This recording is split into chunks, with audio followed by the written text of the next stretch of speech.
आपका आज वीडियो में स्वागत और है। आज जो वीडियो हम लेकर आए हैं उसका टाइटल है why India is building its largest airport. तो चलिए देखते हैं ये वीडियो से पहले इस वीडियो के चैनल का डिजिटल लिंक आपको हमारी वीडियो के डिस्क्रिप्शन में मिल जाएगा। सब्सक्राइब कर, लाइक, शेयर को फॉलो करें इनके चैनल को। उसके अलावा मैं ब्लॉग चैनल का लिंक इंस्टाग्राम लिंक भी हमारी वीडियो के डिस्क्रिप्शन में मिल जाएगा। सब्सक्राइब कर, लाइक, शेयर को फॉलो करें। चलिए देख लेते हैं ये वीडियो। इंडिया का सबसे बड़ा एयरपोर्ट बनाया जा रहा है ग्रेटर नोएडा से थोड़ा आगे जाकर जेवर में। ना सिर्फ इंडिया का बल्कि ये एशिया का भी लार्जेस्ट हो जाएगा और वर्ल्ड का थर्ड लार्जेस्ट होगा नंबर ऑफ रनवेज के बेसिस पर। बनने के बाद 6 एक्टिव रनवेज होंगे इस पर। 1 लाख करोड़ रुपए से ज्यादा लगेंगे इसे बनाने में और खुलने के बाद 12 करोड़ पैसेंजर्स को हैंडल कर पाएगा हर साल। कंपैरिजन के लिए अगर अभी इंडिया का लार्जेस्ट एयरपोर्ट देखें जो है IGI एयरपोर्ट, वो 6-7 करोड़ पैसेंजर्स ही हैंडल कर पाता है एक साल में। तो नोएडा इंटरनेशनल एयरपोर्ट उससे डबल कैपेसिटी हैंडल कर पाएगा पूरा खुलने के बाद। 7200 एकड़ में फैला होगा ये, जिसमें 4 या 5 टर्मिनल्स बनेंगे। तो सवाल ये उठता है कि IGI एयरपोर्ट जो ऑलरेडी देश का सबसे बड़ा एयरपोर्ट है, तो उससे भी बड़ा नया एयरपोर्ट सिर्फ 80 किलोमीटर दूर बनाने की क्यों जरूरत पड़ी।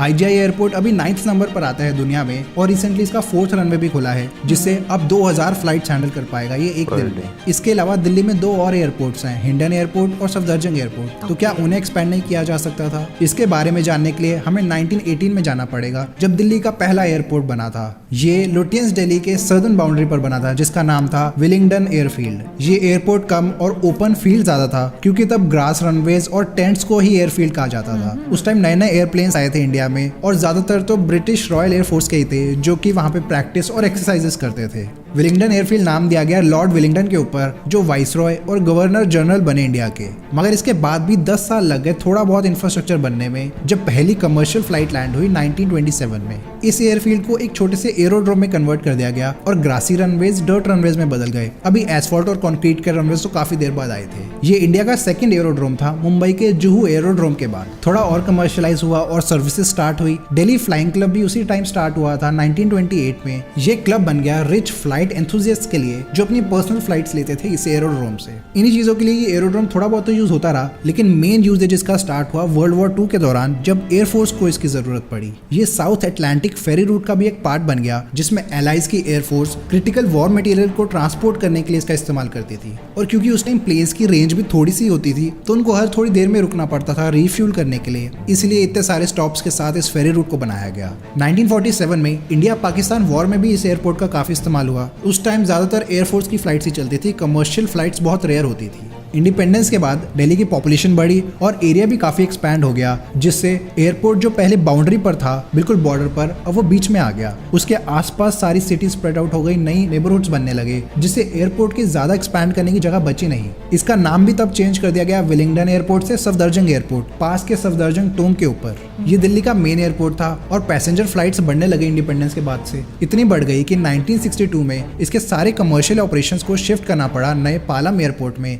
इसमें बढ़ते ऑपरेशंस के साथ एक और रीजन था कि जो मॉडर्न जेट इंजन्स थे वो ज्यादा पावरफुल और ज्यादा एफिशिएंट हो गए थे पहले वाले इंजन से। एयरक्राफ्ट के साइज भी काफी बड़े हो गए थे, ज्यादा लोगों को अकोमोडेट कर सकते थे, तो उनको ज्यादा जगह भी चाहिए थी लैंडिंग और टेक ऑफ करने के लिए। एक साइड नोट, आपने ये चीज नोटिस की होगी कि पहले पुराने एयरपोर्ट्स में 2 या 3 रनवेज होते थे क्रॉस शेप में, जो बीच में इंटरसेक्ट करते थे एक दूसरे से। इसका मेन रीजन था कि जो पहले के प्लेन्स होते थे लैंडिंग और टेक ऑफ करते हुए ज्यादा क्रॉस विंड हैंडल नहीं कर पाते थे। पायलट्स को पहले मेजर करना होता था कि विंड किस डायरेक्शन में ब्लो कर रही है, फिर उस हिसाब से वो वाला रनवे यूज करते जो सबसे ज्यादा उनके लिए यूजफुल होता। तो तीनों में से एक ही रनवे यूज होता एक टाइम पे, लेकिन वो डायरेक्शन ऑफ विंड के ऊपर बेस्ड होता। एक एरोप्लेन को टेक ऑफ और लैंड करने के लिए हेडविंड की जरूरत होती है, जिसमें विंड सामने से ब्लो कर रही होती है डायरेक्शन ऑफ ट्रेवल के ऑपोजिट, क्योंकि विंग्स को जितनी ज्यादा हेडविंड मिलेगी वो उतनी ज्यादा लिफ्ट जनरेट कर पाएगा। इससे वो कम रनवे का इस्तेमाल करेंगे टेक ऑफ और लैंडिंग के समय। आजकल के प्लेन्स इतने पावरफुल हैं कि ज्यादा क्रॉसविंड को भी आसानी से हैंडल कर सकते हैं, इसलिए अब हमें इतने क्रॉस रनवेज देखने को नहीं मिलते। एनीवे, टॉपिक पर वापस आते हैं। 1962 में सारे कमर्शियल फ्लाइट्स को ज्यादातर पालम एयरपोर्ट में शिफ्ट कर दिया गया था, जो कि 30 साल पहले खुला था 1932 में। ये भी तब एयरफोर्स बेस ही था। ये दिल्ली के साउथ वेस्टर्न बाउंड्री पे लाई करता है, द्वारका के पास। पहले इसमें भी 2 क्रॉस रनवेज होते थे, जिसमें से एक को टैक्सीवे में कन्वर्ट कर दिया गया और दूसरे को एक्सपैंड कर दिया गया। 1979-80 में 30 लाख इंटरनेशनल और डोमेस्टिक ट्रैवलर्स ने इसको इस्तेमाल किया।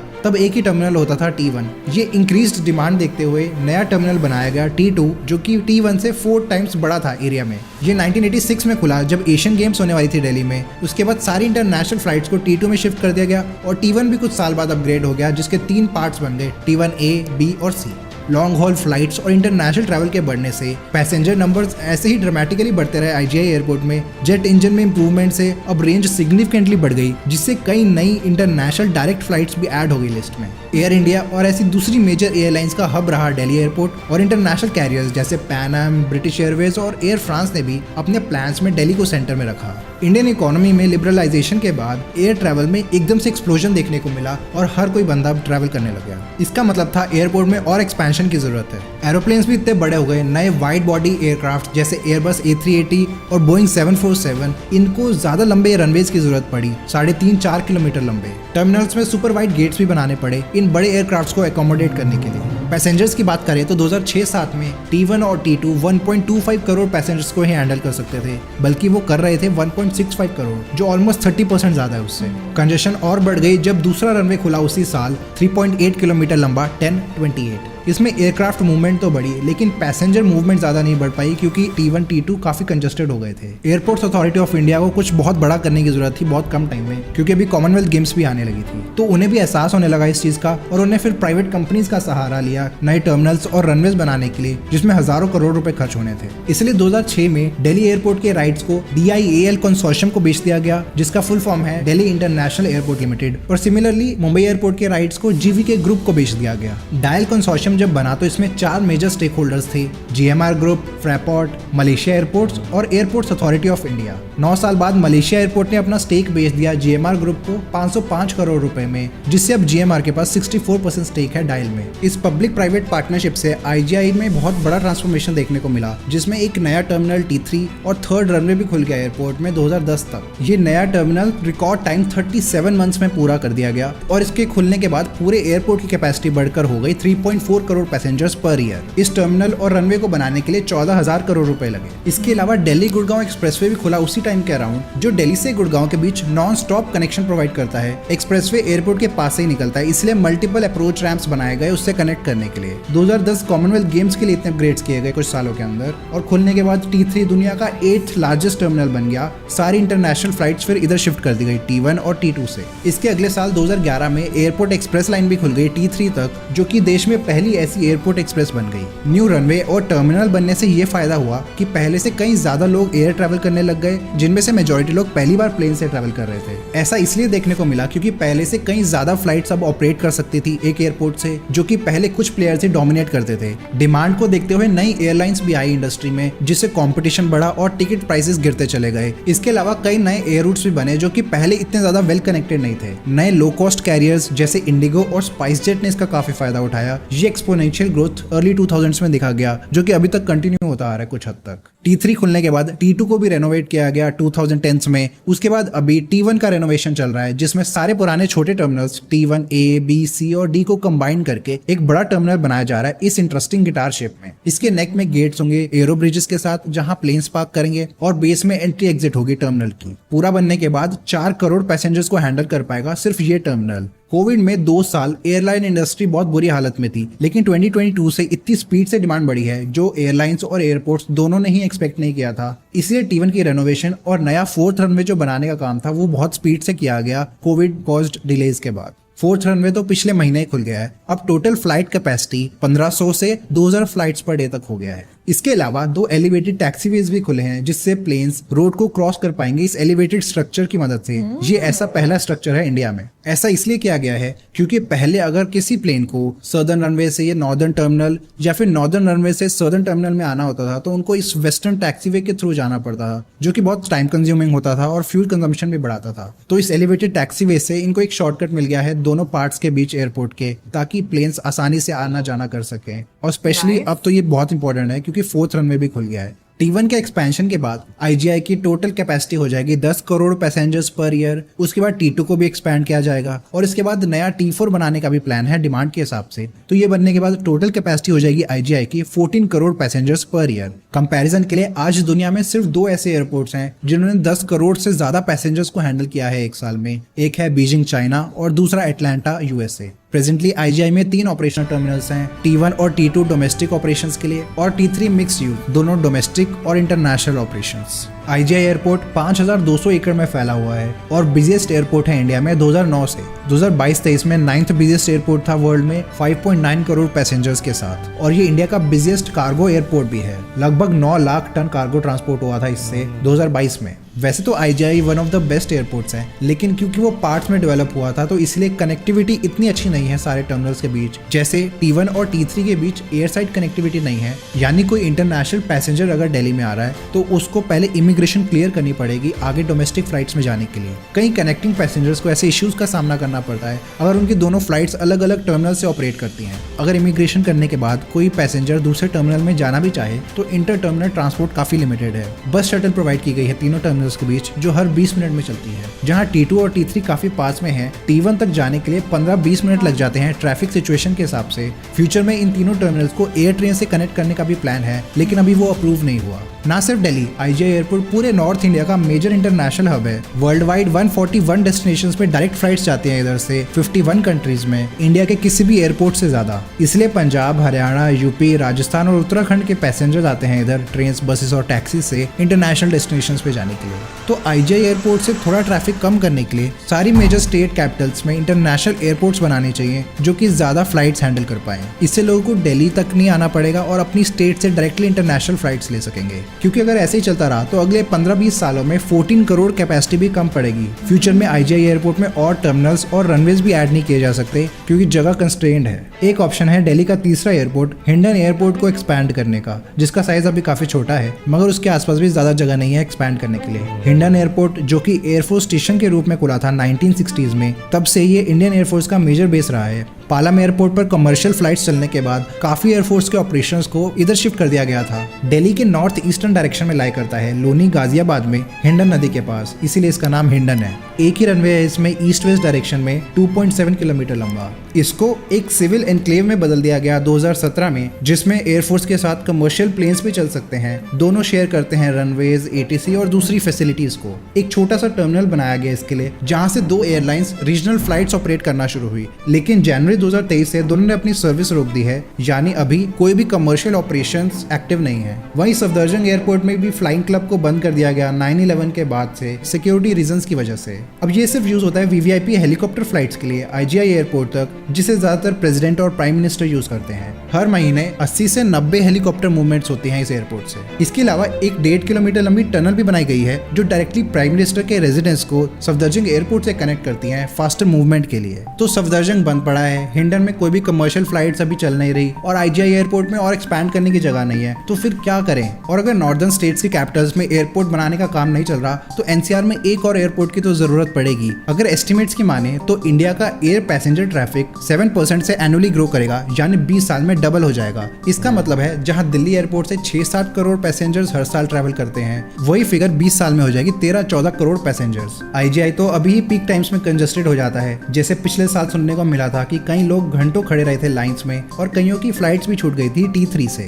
इंडियन एयरलाइंस भी इस डिमांड को कैप्चर करने के लिए बड़े कदम ले रही है। पिछले साल जब टाटा ग्रुप ने एयर इंडिया को खरीदा तो उन्होंने 500 जेट्स ऑर्डर किए एयरबस और बोइंग से, जो $100 बिलियन कॉस्ट करेंगे, यानी 8,20,000 करोड़ रुपए। इसमें 400 नैरो बॉडी एयरक्राफ्ट होंगे और 100 वाइड बॉडी, जिसमें एयरबस A350, बोइंग 737 और बोइंग 787 भी हैं। इंडिगो ने भी जून 2023 में 500 एयरबस A320 नियो फैमिली का ऑर्डर दिया 4,50,000 करोड़ रुपए में, जो कि इसे दुनिया में सबसे बड़ा एयरक्राफ्ट ऑर्डर बना देता है सिंगल एयरलाइंस द्वारा। इनकी डिलीवरीज 2024 में शुरू होकर अगले 10-15 सालों में पूरी होंगी। ऑलरेडी इंडिगो के पहले वाले ऑर्डर्स के 400 प्लेन्स आने अभी पेंडिंग है। ये 500 मिलाकर वो 900 प्लेन्स पार कर गए हैं पेंडिंग ऑर्डर्स में, जो कि बहुत बड़ी फिगर है। तो अगर एयरलाइंस इतने बड़े ऑर्डर्स दे रही है तो इसका मतलब साफ है कि कई और एयरपोर्ट्स की जरूरत पड़ेगी देश को इतने सारे एयरक्राफ्ट्स को हैंडल करने के लिए। देश की हर स्टेट कैपिटल को मेजर इंटरनेशनल हब के रूप में डेवलप करना चाहिए, जिससे ट्रैफिक काफी स्प्रेड आउट हो जाएगा, दिल्ली में इतना प्रेशर नहीं पड़ेगा। तो अगर NCR में नया एयरपोर्ट बनाना ही है तो वेस्टर्न साइड नहीं बना सकते क्योंकि वहाँ ऑलरेडी IGI है और नॉर्थ ईस्टर्न साइड पर हिंडन है, तो साउथ ईस्टर्न साइड एक अच्छा ऑप्शन बचा। ग्रेटर नोएडा में भी जगह थी एयरपोर्ट बनाने की, लेकिन फ्यूचर में 6 रनवेज तक एक्सपैंड करने में काफी मुश्किल हो जाता, प्लस प्लस वहाँ का लैंड भी थोड़ा एक्सपेंसिव पड़ता, इसलिए जेवर को चूज किया गया। थोड़ा दूर जरूर है सिटी से, लेकिन वेस्टर्न यूपी के पूरे रीजन के लिए एक्सेसिबल होगा। वैसे भी दिल्ली के ईस्टर्न साइड पर ही ज्यादा पॉपुलेशन रहती है, जैसे फरीदाबाद, गाजियाबाद, नोएडा और ग्रेटर नोएडा, और यूपी के मथुरा, आगरा, अलीगढ़ और बुलंदशहर से ज्यादा दूर नहीं है। जेवर एयरपोर्ट को पहली बार 2001 में प्रपोज किया था, तब की यूपी गवर्नमेंट ने ताज इंटरनेशनल एविएशन सेंटर के रूप में। इसको 2007-8 में बनाया जाना था, लेकिन जीएमआर ने इसके प्लान्स को अपोज किया। उनका कहना था कि आईजीआई से सिर्फ 87 किलोमीटर दूर एक नए इंटरनेशनल एयरपोर्ट बनाने से आईजीआई में ट्रैफिक और प्रॉफिट्स कम हो जाएंगे। जब नई यूपी गवर्नमेंट बनी 2012 में, तो उन्होंने इसे शिफ्ट करने का सोचा इतमादपुर विलेज, फिरोजाबाद डिस्ट्रिक्ट में, आगरा के पास। उन्होंने इसके लिए लैंड भी एलोकेट कर दिया था 2014 में, मगर सेंट्रल गवर्नमेंट ने इसे दोबारा शिफ्ट कर दिया जेवर में। अगले साल 2017 में union chief secretary for aviation ने यूपी गवर्नमेंट को वार्न किया कि वो प्लानिंग प्रोसेस जल्दी से पूरा कर दे, क्योंकि हिसार एयरपोर्ट भी यूनियन कैबिनेट की अप्रूवल मांग रहा था अपने एयरपोर्ट को एक्सपैंड करने के लिए, ताकि वो एनसीआर रीजन को सर्व कर सके, जिससे दोनों एयरपोर्ट्स की इन्वेस्टमेंट में डाइल्यूटेड रिटर्न्स देखने को मिलते, क्योंकि ट्रैफिक स्प्रेड आउट हो जाता दोनों में। तभी जल्दी से जेवर एयरपोर्ट की लैंड एलोकेशन शुरू हो गई और 2019 में फ्लुगहाफन ज्यूरिक एजी, जो ज्यूरिक एयरपोर्ट को ऑपरेट करते हैं स्विट्जरलैंड में, उन्होंने 40 साल का टेंडर जीत लिया नोएडा एयरपोर्ट को बनाने और ऑपरेट करने के लिए। एक स्पेशल पर्पस व्हीकल बनाई गई इस एयरपोर्ट को बनाने, ऑपरेट और मैनेज करने के लिए, जिसका नाम दिया गया Yamuna international airport private limited. GMR के पास राइट ऑफ फर्स्ट रिफ्यूजल था कोई भी नया एयरपोर्ट बनने के लिए जो 150 किलोमीटर से कम दूरी पर बने आईजीआई से। कॉन्ट्रैक्ट टर्म्स के हिसाब से जीएमआर उस एयरपोर्ट पर बिड कर सकते और उनको कॉन्ट्रैक्ट दे दिया जाता अगर उनकी बिड हाईएस्ट बिडर से 10% कम भी होती तो। लेकिन फ्लुगहाफन ज्यूरिक ने जीत ली बिड। हालांकि विनिंग बिड का नंबर उन्होंने पब्लिक नहीं किया, लेकिन हमें इतना पता है कि एयरपोर्ट खुलने के 6ठे साल से फ्लुगहाफन एक फिक्स्ड फी देगी नोएडा इंटरनेशनल एयरपोर्ट अथॉरिटी को हर पैसेंजर के लिए। ऐसी ही कुछ पिछली डील से हम अंदाजा लगा सकते हैं 150-200 रुपए पर पैसेंजर की फी दी जाएगी गवर्नमेंट को एयरपोर्ट खुलने के 6 साल बाद से, और बाकी सारा रेवेन्यू ऑपरेटर अपने पास ही रखेगा। फ्लुगहाफन ज्यूरिक के 8 एयरपोर्ट्स हैं साउथ अमेरिका में, और अब वो साउथ और साउथ ईस्ट एशियन कंट्रीज में एक्सपैंड कर रहे हैं, जैसे इंडिया, इंडोनेशिया और फिलीपींस। नोएडा एयरपोर्ट के प्लान के हिसाब से पूरे एयरपोर्ट को 4 फेजेस में बनाया जाएगा। इसके फेजेस में कुछ कंफ्यूजन है, क्योंकि अलग अलग सोर्सेस में अलग अलग फेजेस दिए गए हैं। हम मोटा मोटा 4 फेजेस लेके चलेंगे। फेज 1 में 2 स्टेजेस हैं, जिसमें पहले सिर्फ आधा टर्मिनल खुला जाएगा 1.2 करोड़ पैसेंजर कैपेसिटी के साथ। फिर उसके अगले साल बचा हुआ टर्मिनल भी खुल जाएगा, जिससे टोटल टर्मिनल की कैपेसिटी हो जाएगी 3 crore passengers per year. Terminal 1 22 एकड़ एरिया में फैला होगा नॉर्दर्न साइड पर एक ईस्ट वेस्ट अलाइन रनवे के साथ 1028।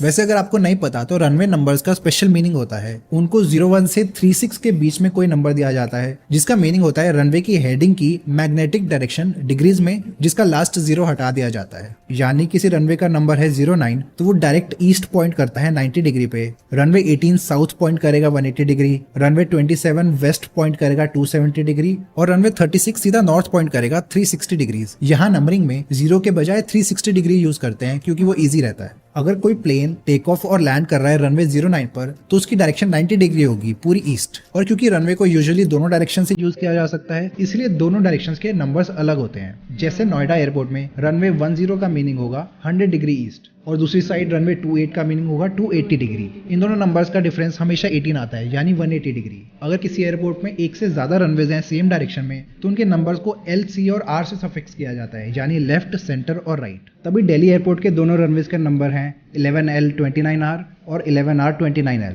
एनीवे, नोएडा एयरपोर्ट पे वापस आते हैं। इसमें फेज 1 की कंस्ट्रक्शन शुरू हो चुकी है और अगले साल तक इसका फर्स्ट स्टेज खुलने की उम्मीद है। उसके बाद फेज 2 बनाया जाएगा, वो भी 2 स्टेजेस में, जैसे फेज 1 होगा। एक नया रनवे और टर्मिनल को भी 2 हिस्सों में ओपन किया जाएगा। टोटल दोनों फेजेस को बनाने के लगभग 30,000 करोड़ रुपए लगेंगे और total capacity 7 crore passengers per year हो जाएगी। फिर इसके कुछ सालों बाद जब ऐसा लगेगा कि डिमांड है और इसे और एक्सपैंड किया जा सकता है, तो इसके फेज 3 और फेज 4 पर काम स्टार्ट किया जाएगा, जिसमें 4 नए रनवेज और 2-3 नए टर्मिनल्स खुलेंगे। 12 करोड़ पैसेंजर्स तक कैपेसिटी हो जाएगी 2040-50 तक। हाँ, ये बहुत दूर फ्यूचर का प्लान है, पता नहीं होगा भी कि नहीं होगा या बीच में रुक जाएगा। तो अभी सिर्फ ये दोनों फेजेस ही प्लान है। फेज 3 और 4 ज्यादातर मार्केटिंग का ही पार्ट है। एक सेकंड के लिए अगर सोचें कि 6 रनवेज बन गए तो ये दुनिया में 3rd लार्जेस्ट एयरपोर्ट बन जाएगा, लेकिन मोस्ट प्रॉब्ली तब तक और भी एयरपोर्ट्स बन चुके होंगे इससे भी बड़े। प्रेजेंटली सिर्फ यूएसए के शिकागो और डैलस एयरपोर्ट्स के 8 और 7 रनवेज हैं, और एम्स्टर्डम, डेनवर, डिट्रॉइट और बॉस्टन एयरपोर्ट्स सबके 6 रनवेज ही हैं। नोएडा एयरपोर्ट को पास के यमुना एक्सप्रेसवे से कनेक्ट किया जाएगा और नोएडा मेट्रो की एक नई लाइन बनाने का भी प्लान है, एक्वा लाइन के नॉलेज पार्क 2 स्टेशन से एयरपोर्ट तक। दुनिया में दिल्ली के अलावा कुछ और मेजर सिटीज हैं जहां मल्टीपल ऑपरेशनल एयरपोर्ट्स हैं। सबसे बड़े एग्जांपल्स हैं न्यूयॉर्क सिटी और लंदन। पहले लंदन को देखते हैं। ये दुनिया का बिजिएस्ट सिटी एयरपोर्ट सिस्टम है पैसेंजर ट्रैफिक नंबर्स पर। ग्रेटर लंदन में 6 एक्टिव कमर्शियल एयरपोर्ट्स हैं टोटल 18 करोड़ पैसेंजर्स के साथ। इनमें से सबसे बड़ा हीथ्रो एयरपोर्ट है, फिर गैटविक एयरपोर्ट और उसके बाद बाकी आते हैं। वहीं न्यूयॉर्क में 7 कमर्शियल एयरपोर्ट्स हैं 14 करोड़ ईयरली पैसेंजर्स के साथ, मगर इनमें से सिर्फ 3 ही मेजर एयरपोर्ट्स हैं, JFK, न्यूयॉर्क और लाग्वार्डिया। क्या एक सिटी में मल्टीपल एयरपोर्ट्स बनाना अच्छा आइडिया है या नहीं? इन एयरपोर्ट्स के बनने का भी सिमिलर रीजन था जो दिल्ली एयरपोर्ट का है। कंजेशन कम करना एक एयरपोर्ट और उसके आसपास के एरियाज से, एक्सपेंशन में दिक्कत। इसके बेनिफिट्स तो हैं dividing traffic, ease of congestion और अलग अलग एयरपोर्ट्स के बीच में कंपटीशन, जिससे लोअर प्राइसेस, बेटर सर्विसेज और ज्यादा ऑप्शंस अवेलेबल हो पैसेंजर्स के लिए। बेहतर एक्सेसिबिलिटी भी एक बेनिफिट है। अलग अलग एयरपोर्ट सिटी के अलग अलग पार्ट्स में लोकेटेड होते हैं, तो पैसेंजर्स अपने पास वाले एयरपोर्ट्स को ज्यादा यूज करते हैं। कुछ डिसएडवांटेजेस भी हैं मल्टीपल एयरपोर्ट्स की।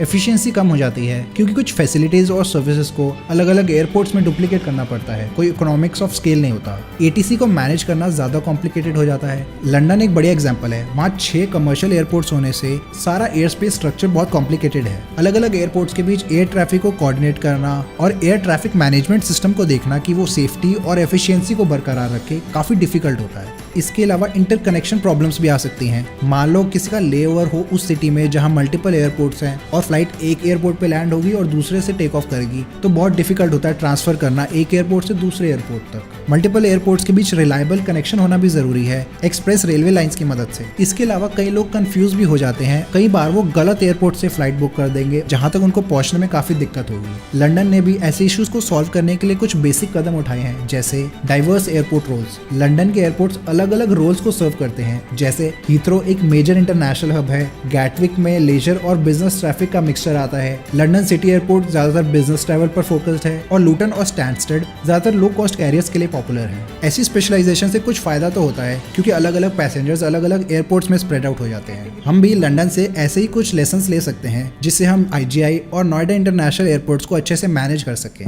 एक छोटी सी अनाउंसमेंट है, मुझे काफी रिक्वेस्ट आ रही थी मेट्रो मैप्स बनाने के लिए, इसलिए मैंने पूरे मुंबई ट्रांजिट सिस्टम के ऊपर 2 मैप्स बनाए हैं, एक ज्योग्राफिकल और एक सिंप्लीफाइड। इसके डिजिटल और प्रिंटेड पोस्टर्स आप डायरेक्टली खरीद सकते हैं नीचे दिए गए लिंक से। इससे आप चैनल को डायरेक्टली भी सपोर्ट कर पाएंगे। ऐसी और वीडियोस देखने के लिए सब्सक्राइब करें। धन्यवाद।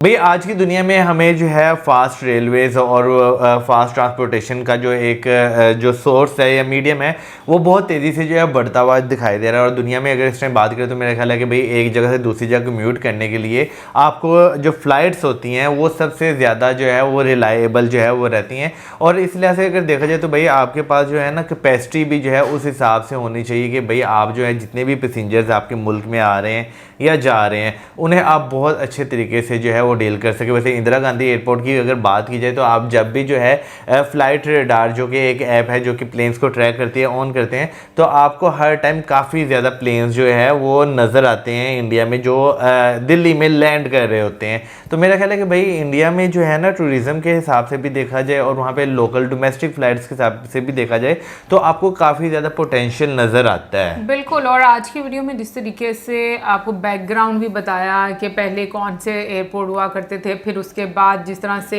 एक्सपैंड हुआ और आपको इंदिरा गांधी एयरपोर्ट भी जो है वो देखने को मिला, तो मैं ये बात बोलूँगी कि लाइक आपको टाइम टू टाइम जो एक पैसेंजर्स की कैपेसिटी है और मोर ओवर मुझे लगता है कि मौसम जैसे बोला भी कि लाइक टूरिज़्म को लेकर या बिजनेस को लेकर जो गवर्नमेंट अपॉर्चुनिटीज़ क्रिएट करती है और उसकी वजह से पैसेंजर्स बहुत ज़्यादा ट्रैवल करते हैं। फिर अगर जैसे आप कह लो कि एक सेक्टर में आपको किसी एक ही कंपनी की मोनोपोली नज़र नहीं आती, वहाँ पर आपको एक कंपटीशन नज़र आता है जिसका फ़ायदा जो है वो डायरेक्टली पैसेंजर्स को होता है। तो मुझे लगता है कि ये सारी चीज़ें भी बहुत ज़्यादा मैटर करती हैं।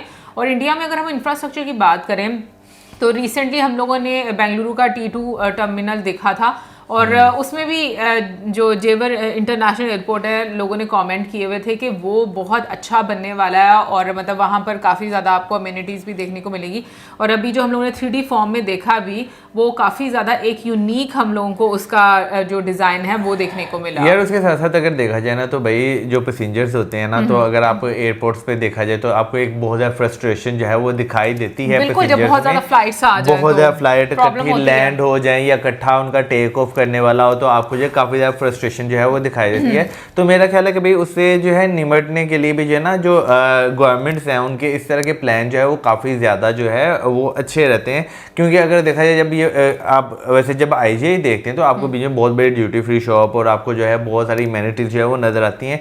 लेकिन नो डाउट जब एक नया एयरपोर्ट जो है बनेगा तो आपको वहाँ पे मॉडर्न टाइम के हिसाब से और ज़्यादा एमेनिटीज जो है वो नज़र आएंगी। लेकिन उसके साथ साथ जो है ना, लोगों को कंट्रोल करना, फ्लाइट्स को कंट्रोल करना, वो काफ़ी ज़्यादा जो है ना वो ईजिली हो जाता है गवर्नमेंट के लिए। या आप ये भी कह सकते हैं कि दोनों एयरपोर्ट्स जो हैं उनके बीच में जो ट्रैफिक का एक वो कम यानी कि डिवीजन हो जाएगी दोनों के बीच में, वो भी जो है बहुत ज़्यादा जो है वो मैं कहूँगा कि एक जो फंक्शंस होते हैं उन्हें वर्क करने के लिए स्मूथली जो है बहुत ज़्यादा हेल्प करेगी। बिल्कुल। और मोर ओवर मुझे लगता है कि देखो जैसे इंडिया बहुत बड़ा देश है, पॉपुलेशन बहुत ज़्यादा है, फिर जैसे इंटरनेशनल टूरिस्ट आते हैं तो उन सबको मैनेज करना एक बहुत बड़ा चैलेंज बन जाता है। समटाइम्स देखो ना, जब बहुत ज़्यादा आपको फ्लाइट्स एक ही टाइम पर देखने को मिलती हैं, तो मुझे भी ये लगता है कि मतलब उन चीज़ों को मद्देनजर रखते हुए जिस तरह से फ्यूचर की प्लानिंग की जा रही है और अच्छा इंफ्रास्ट्रक्चर तैयार किया जा रहा है, आई थिंक वो डेफिनेटली जो कंट्री है उसकी इकोनॉमी में बहुत ज़्यादा इंपॉर्टेंट भूमिका निभाएगी। बिल्कुल। और भाई साथ है फिर वही बात आ जाती है कि भाई आपकी इकोनॉमी में जो है ना बर्डन काफ़ी ज़्यादा जो है कम होता है। क्योंकि अगर देखा जाए तो जैसे अभी बीच में एक लिंक नया बना दिया गया जो इंदिरा गांधी एयरपोर्ट पे, ताकि जो है वो फ्लाइट अगर टैक्सी होनी तो उससे ज़्यादा लंबा रूट ना जो है वो होकर आना पड़े। तो लाजमत है इससे भी आपकी इकोनॉमी में जो है वो बर्डन कम होगा। फिर उसके बाद समटाइम्स इस तरह होता है रनवे आपके पास खाली नहीं होता, फ्लाइट ऊपर ही उड़ती रहती है। ठीक है ना, तो उससे भी जो है वो आपकी इकोनॉमी में बर्डन पड़ता है, तो वो भी जो है आपको कम होता हुआ दिखाई देगा। फिर उसके बाद जो टैक्सीज होती हैं या जितनी भी ट्रैफिक एयरपोर्ट के बाहर होती है वो भी आपको जो है डिवाइड होती हुई जो है वो नजर आएगी। और मुझे एक और चीज़ जो है वो बहुत ज़्यादा अच्छी लगी जो जेवर इंटरनेशनल एयरपोर्ट के लिए, कि भाई जो दिल्ली का प्री एग्जिस्टिंग जो एक मेट्रो का स्ट्रक्चर है उसके साथ एक नई लाइन जो है 80 किलोमीटर की वो भी जो है बनाई जाएगी। तो अगर देखा जाए तो भाई आप कहीं से भी आ रहे हैं तो आपके पास ये ऑप्शन है कि भाई आप ना एक सफिशिएंट टाइम में आप मेट्रो के जरिए पहुंच सकते हैं। कनेक्टिविटी बेसिकली जो है उसका बड़ा अच्छे तरीके से ख्याल रखा गया। बाकी ओवरऑल मैं कहूँगी अभी तैयार होगा क्योंकि इसी साल दिसंबर में जो है फेज 1 जो है वो हमें देखने को मिल जाएगा। सो देखेंगे कि भाई कैसा इंटीरियर तैयार हुआ है। आई एम श्योर कुछ बहुत ही यूनिक हमें देखने को मिलेगा। और आप जरूर बताइएगा कि आप इस प्रोजेक्ट के लिए कितना एक्साइटेड हैं। और इसी के साथ ही मुझे चैनल करें, वीडियो से गुड बाय।